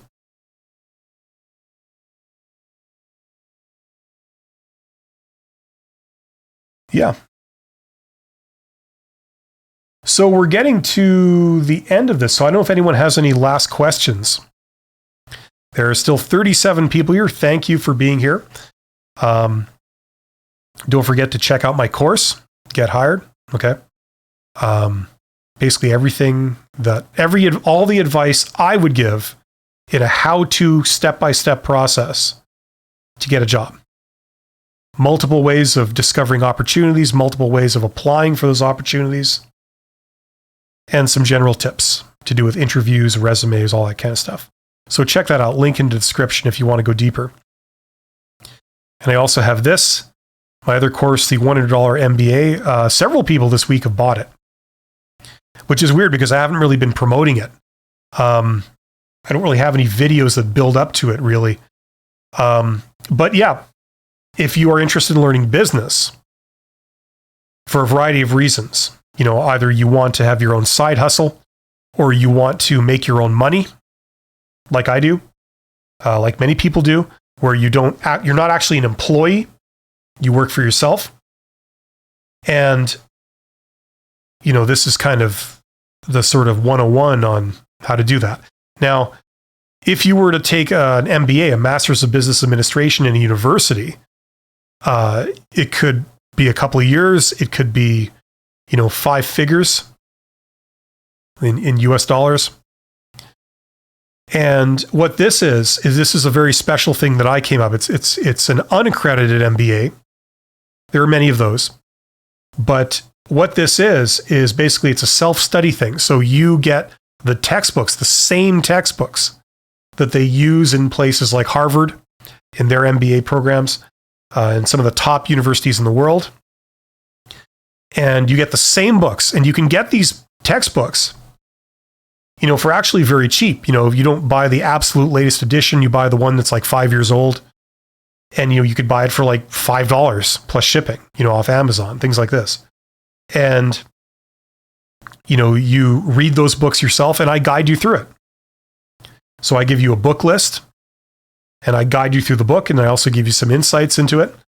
And you can just skim everything and go through it very quickly if you just want a sort of superficial understanding of business. Or if you really wanted to, you could go really, really deep. And that's where you get extraordinary value out of it. So there's no evaluations. That's why it's unaccredited, because there's no evaluations, no assignments, nothing like that. I have no way of knowing what you learned. I'm just giving you the tools. You can go as deep as you want. You can do it entirely on your own schedule. So if that's of any use to you, for some people it won't be the tool for them, but for a lot of people it will. We were talking earlier this live stream about a startup that didn't know what the hell they were doing. They certainly didn't know how to manage people. And it seemed like they were learning as they go. A lot of that is they're learning lessons that they could have learned in school, but instead they chose to learn them the hard way. And they can be very expensive to learn the hard way. So if you want to make money, if you want to be in business, it makes sense to learn business. Why does my head look so much thinner in that picture than in my live picture? Should I be worried about this? Anyway, link in the description if that sounds interesting to you. Okay, let's see who we got here. And Anug Sony, I'm probably saying that wrong. I'm sorry if I am. Is it good to be in the same job up to retirement? Well, what are your goals? Is that what you want? Look, is it good to do it? That's unanswerable, because if that's what your ambition is in life, then yes, it would be. If you're fortunate enough to find employment and it's steady employment, and you never get laid off or transferred, or anything like that, great. If you're happy doing that, great. However, that was much more common like about 60 years ago. That was more the standard thing 60 years ago. You would work in a company for a very long time, and you would feel more loyalty to the company, but in return, they would have more of a parental sort of attitude towards their employees and take care of them more. Over the last 50 or 60 years, we've gradually been shifting to the opposite of that, where people jump around more and more and more. So what we're seeing is like the average length of employment in a company, on average, it's going down and down and down. And increasingly, employers' attitudes towards their employees is not one of loyalty. It's a simple financial exchange. You give us your time, we pay you cash, right? That's what we're moving towards. That's the very general trend. So what that means is that it's increasingly harder to find or to be able to land a job when you're young that is stable for your entire work life and is long like that. It's very rare, actually. It still does happen, but it's increasingly rare.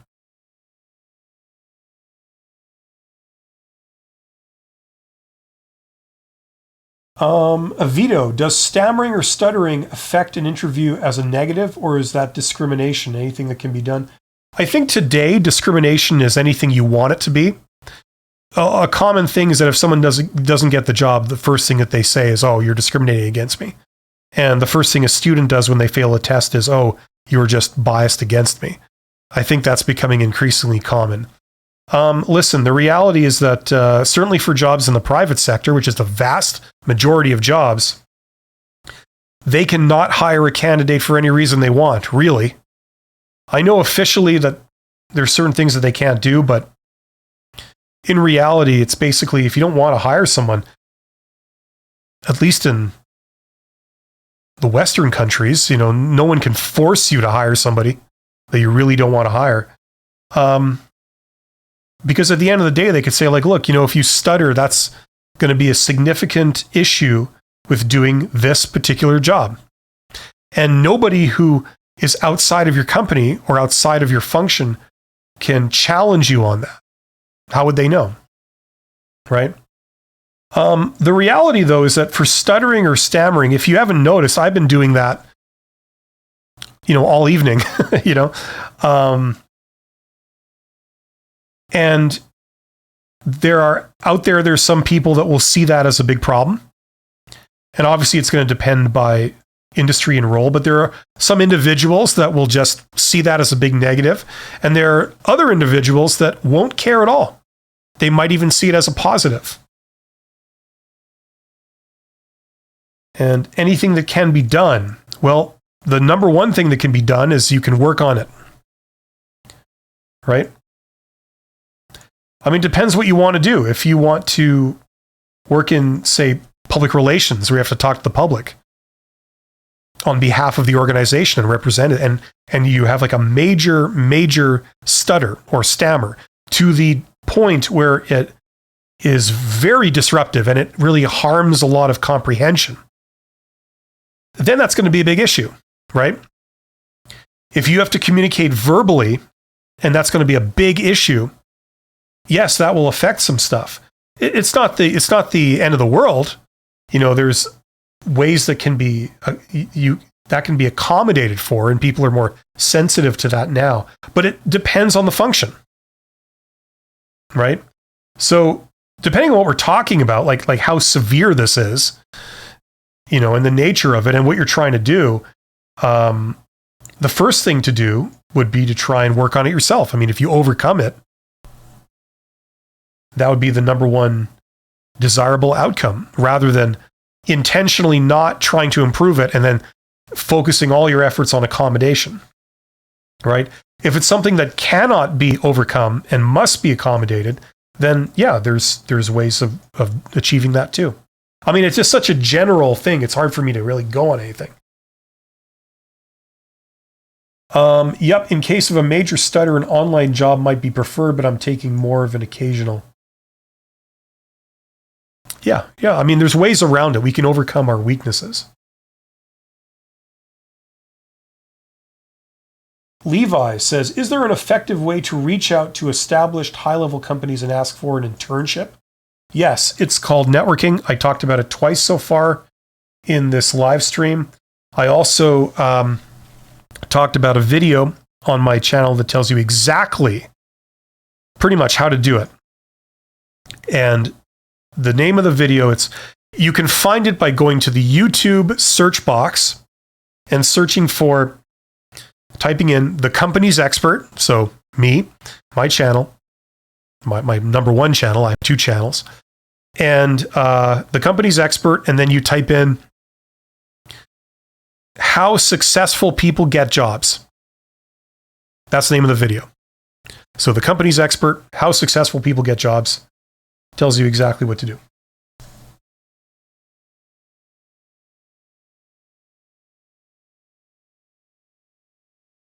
There's many things beyond that you can do, but that's like the easiest, most straightforward way to reach out.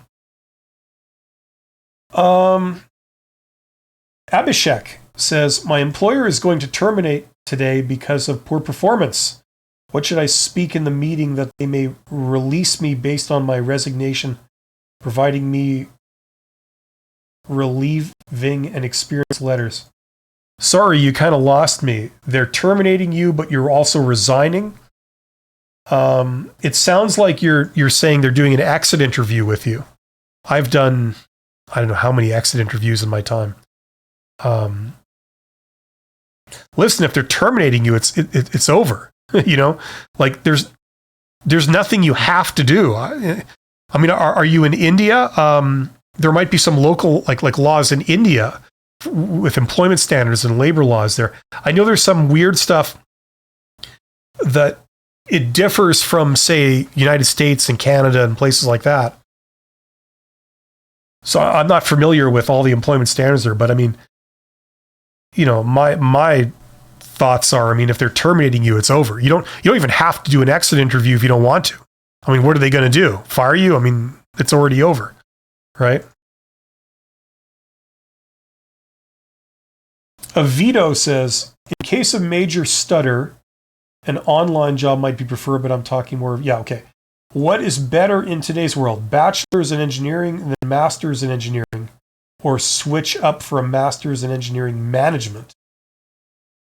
Well, I don't know what a master's in engineering management is. I mean, I have a bachelor's of engineering. I mean, well, like it's like saying, what's better, this or that? What's better, a law degree or an engineering degree? I mean, it depends what your goals are, right? It depends what you're trying to do. Okay, I mean, I don't know what a degree in engineering management is. I don't know what you study precisely in that qualification. But presumably, if you're already an engineer and you're trying to be the manager of an engineering department, maybe that would carry some weight. But if that's not what you're trying to do, then maybe a Bachelor of Engineering Management is not going to be the thing to do. I mean, if you don't have anything, usually you'd start by getting your bachelor, and then depending on how it goes, and if your marks are high enough, you may have the opportunity to go on and do a master's of engineering. Okay, I chose not to do that for myself. I have several friends, colleagues that did. It depends what you're trying to do. I can't tell you what's better than what unless I know what your situation is and what your goals are. You're welcome, Levi. Avito says, I think he means now that he is being terminated, how do I get in good books of my employer to be given a good letter of recommendation and be given all my documents back, no revenge taken on me? Well, I mean, like, first of all, do you have a good relationship with these people? Like, why are they terminating you? Are they terminating you for bad performance? Like, did you say that up here? Let's see. This is a veto.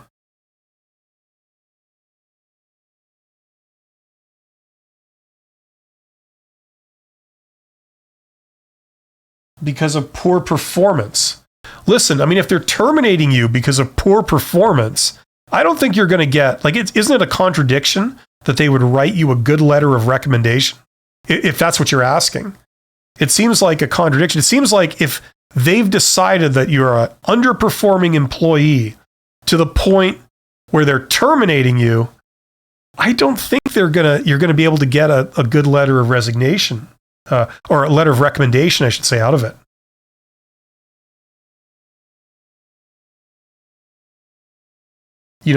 I would focus on moving forward rather than just extending your bad relationship with these people.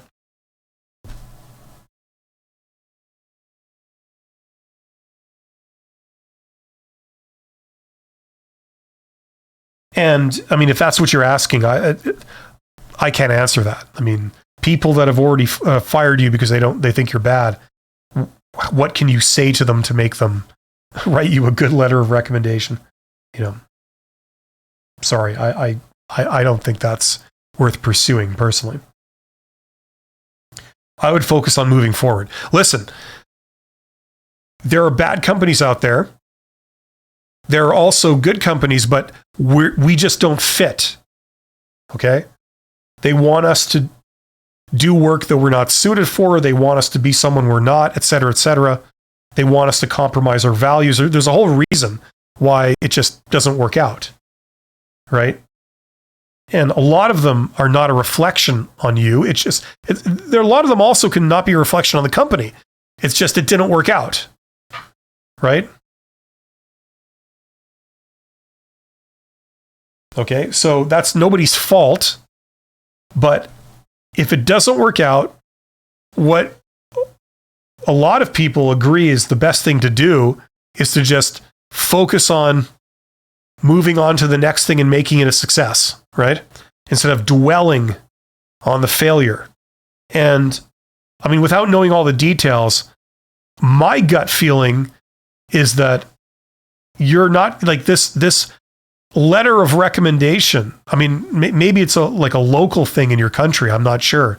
But from all my experience, people have bad employment experiences and people get fired. Good employees get fired. Sometimes good employees get fired from bad companies, but it doesn't stop them. They move on. They don't need that letter of recommendation or that reference to get another job, right? You can overcome that. So that would be what I would say.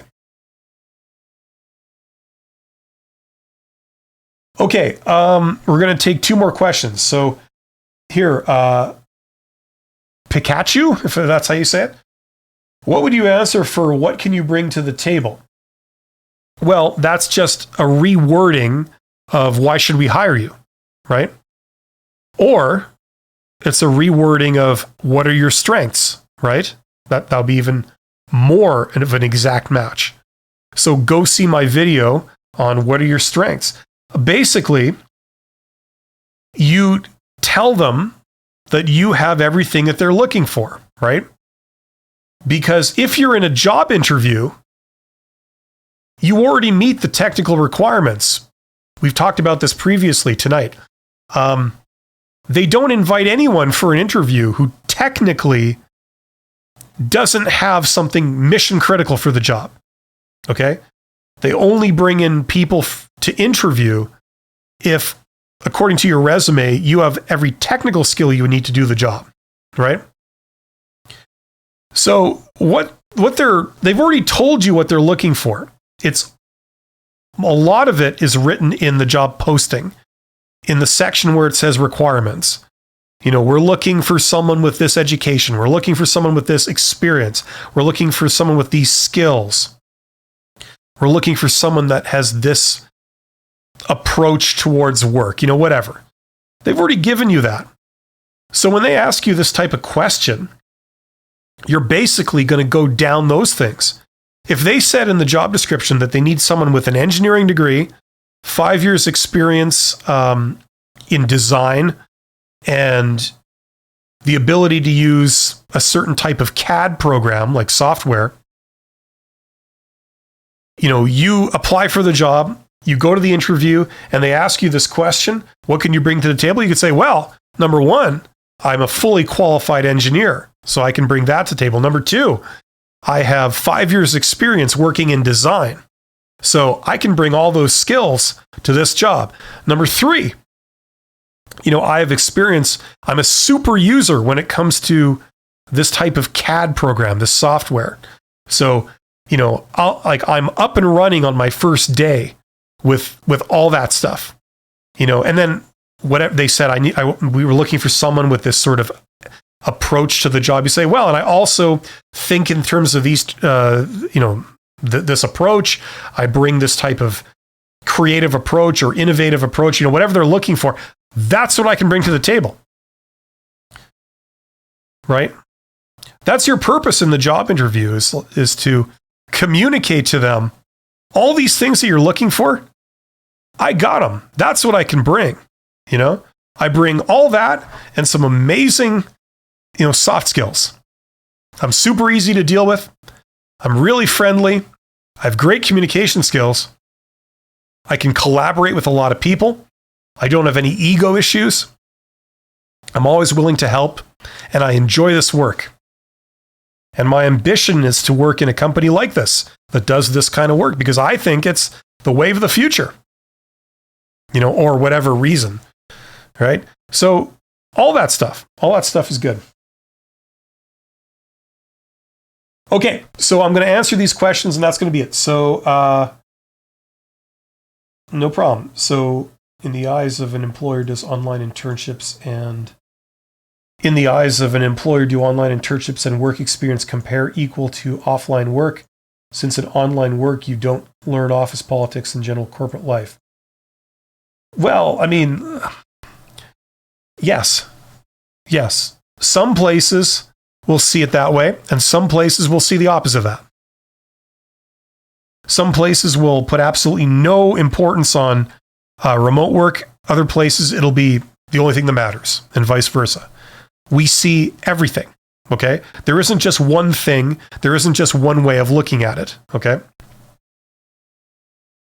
And Abhishek says, it was your videos that helped me to get that job, but after serving them for 1 year, decided to end my journey. However, I'm sure that I will get a new job very soon. Okay. Well, yeah, I mean, don't feel bad about like if you only worked at a place for a year. As I said, earlier, increasingly, that's becoming the norm. People are staying for less and less time, especially since 2020, when the pandemic totally disrupted things. So I wish you all the luck in the world, Abhishek. Keep on keeping on, and you'll come out on top. So thanks, everybody. I have to sign off pretty soon. So thank you very much for being here. You guys are awesome. If you haven't subscribed to my second YouTube channel, go there and do it right now. It's called The Company's Expert 2. And that's where this live stream is going to be archived. So it'll be up on my main channel for a few hours, and then it'll be moved over to my second channel. That's where all my live streams go. And I've also got some other stuff there too. So check that out. I also do some stuff over there too. So thank you to everybody that was here. You guys are awesome. Thank you for some really intelligent questions. And I hope you got some value out of this. I will be back next Wednesday, probably in the morning, probably 12 hours earlier than now, or a little bit more than 12 hours earlier than now, next Wednesday for another one of these. Thank you so much. You guys are awesome. Take care.